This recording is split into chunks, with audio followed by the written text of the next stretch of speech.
ពើពួងធ្លាប់អ៊ូអរប្រែមកដូរស្ងាត់ឈឹងសូ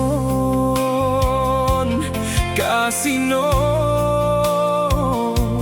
ធ្លាប់មាននរ៉ាប៉ុនបងអូនប្រជាជនសប្បាយមានការងារធ្វើតាមដងផ្លូវធ្លាប់ណែនកអ្នកបោកលុបក៏ប្រសើរគ្រប់គ្នាក៏មានការងារធ្វើសេដ្ឋកិច្ចលូតគ្រាន់បើតែជួលក៏ងាយរកប្រាតែពេលនេះវិញយំលែងចេញសឹងគ្រប់គ្នាខ្លះខ្វាំងក៏ធនាគារព្រោះអាងសេដ្ឋកិច្ចមិនធ្លា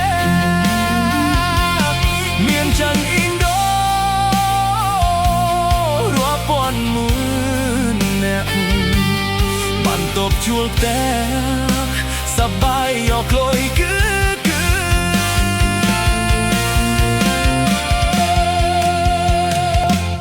ចិនទៅអស់ប្រែខកខានអ្នកធ្លាប់អានភ្នែកសស្លឺគ្មានការងារតែជួងគ្មានអ្នកមើលលក់ដូរគ្មាននោះស្ដាតើឲ្យសងខឹមអ្វីទៅ